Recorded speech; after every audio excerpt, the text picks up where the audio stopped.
Companion speedily overtook the little man and touched him upon the shoulder. He sprang around, and I could see in the gaslight that every vestige of colour had been driven from his face. "Who are you, then? What do you want?" he asked in a quavering voice. "You will excuse me," said Holmes blandly, "but I could not help overhearing the questions which you put to the salesman just now. I think that I could be of assistance to you." "You? Who are you? How could you know anything of the matter?" "My name is Sherlock Holmes. It is my business to know what other people don't know." "But you can know nothing of this." "Excuse me, I know everything of it. You are endeavouring to chase some geese which were sold by Mrs. Oakshott of Brixton Road to a salesman named Breckinridge, by him in turn to Mr. Windigate of the Alpha, and by him to his club, of which Mr. Henry Baker is a member." "Oh, sir, you are the very man whom I have longed to meet," cried the little fellow with outstretched hands and quivering fingers. "I can hardly explain to you how interested I am in this matter." Sherlock Holmes hailed a four-wheeler which was passing. "In that case we had better discuss it in a cosy room, rather than this wind-swept market-place," said he. "But pray tell me, before we go farther, who is it that I have the pleasure of assisting?" The man hesitated for an instant. "My name is John Robinson," he answered with a sidelong glance. "No, no, the real name," said Holmes sweetly. "It is always awkward doing business with an alias." A flush sprang to the white cheeks of the stranger. "Well, then," said he, "my real name is James Ryder." "Precisely so. Head attendant at the Hotel Cosmopolitan. Pray step into the cab, and I shall soon be able to tell you everything which you would wish to know." The little man stood glancing from one to the other of us with half-frightened, half-hopeful eyes, as one who is not sure whether he is on the verge of a windfall or of a catastrophe.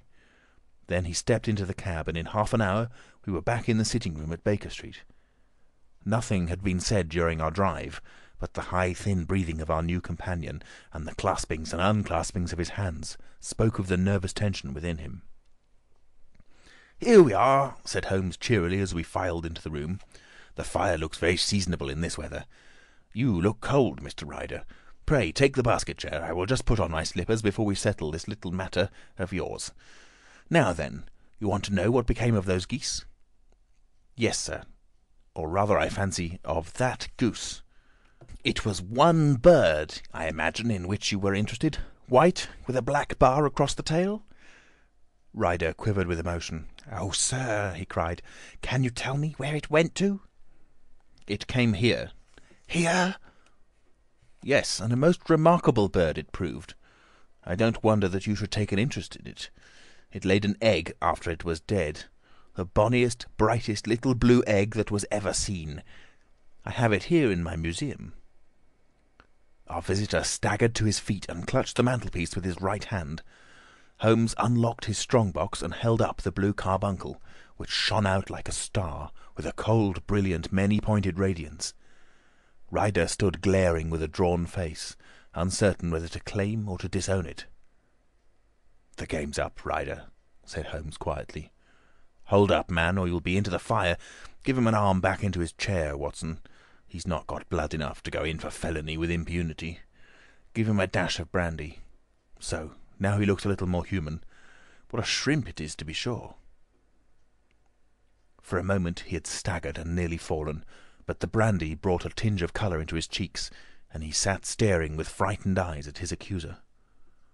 "I have almost every link in my hands, and all the proofs which I could possibly need, so there is little which you need tell me. Still, that little may as well be cleared up to make the case complete. You had heard, Ryder, of this blue stone of the Countess of Morcar's?" "It was Catherine Cusack who told me of it," said he in a crackling voice. "I see. Her ladyship's waiting-maid. Well, the temptation of sudden wealth so easily acquired was too much for you, as it has been for better men before you. But you were not very scrupulous in the means you used. It seems to me, Ryder, that there is the making of a very petty villain in you. You knew that this man Horner, the plumber, had been concerned in some such matter before, and that suspicion would rest more readily upon him. What did you do then? You made some small job in my lady's room, you and your confederate Cusack, and you managed that he should be the man sent for. Then, when he had left, you rifled the jewel case, raised the alarm, and had this unfortunate man arrested. You then—" Ryder threw himself down suddenly upon the rug and clutched at my companion's knees. "For God's sake, have mercy!" he shrieked. "Think of my father, of my mother. It would break their hearts. I never went wrong before. I never will again. I swear it. I'll swear it on a Bible. Oh, don't bring it into court. For Christ's sake, don't!" "Get back into your chair," said Holmes sternly.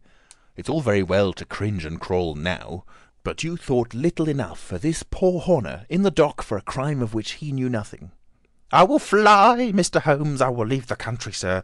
Then the charge against him will break down." We will talk about that. And now let us hear a true account of the next act.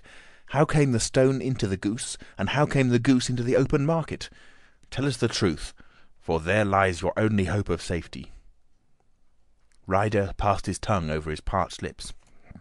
"I will tell you it just as it happened, sir," said he.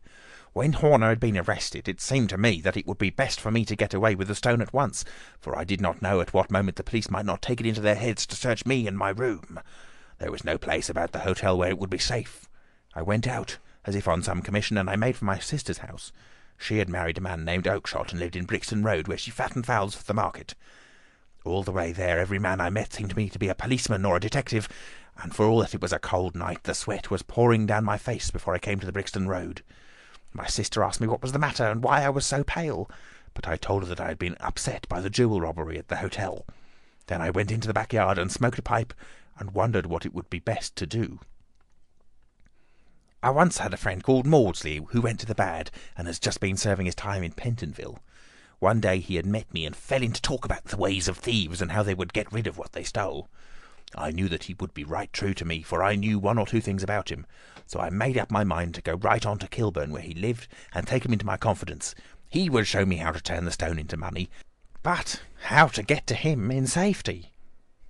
I thought of the agonies I had gone through in coming from the hotel. I might at any moment be seized and searched, and there would be the stone in my waistcoat pocket.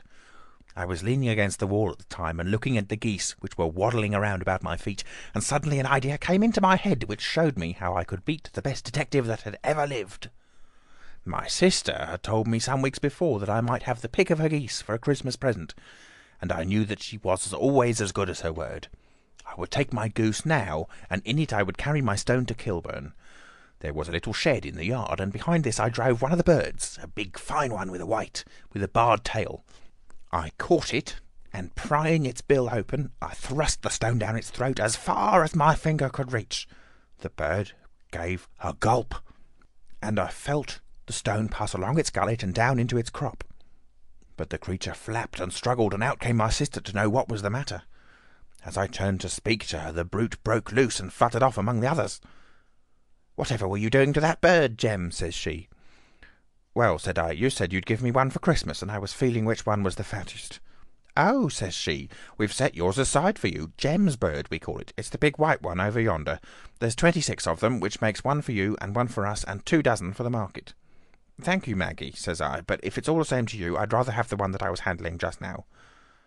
"The other is a good 3 pound heavier," said she, "and we fattened it up expressly for you." "Never mind, I'll have the other, and I'll take it now," said I.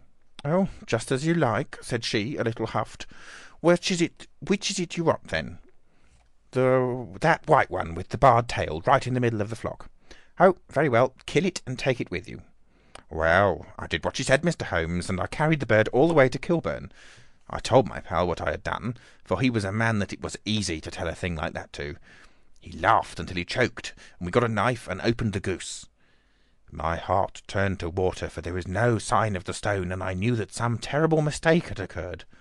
I left the bird, rushed back to my sister's, and hurried into the backyard. There was not a bird to be seen there. "Where are they all, Maggie?" I cried. "Gone to the dealers, Jem." "Which dealers?" "Breckinridge, of Covent Garden." "But was there another with a barred tail?" I asked. "The same as the one I chose?" "Yes, Jem, there were 2 barred-tailed ones, and I could never tell them apart." Well, then, of course, I saw it all, and I ran off as hard as my feet could carry me to this man Breckinridge. But he had sold the lot at once, and not one word would he tell me as to where they had gone. You heard him yourselves tonight. Well, he has always answered me like that. My sister thinks that I'm going mad. Sometimes I think that I am myself. And now, and now I am myself a branded thief, without ever having touched the wealth for which I sold my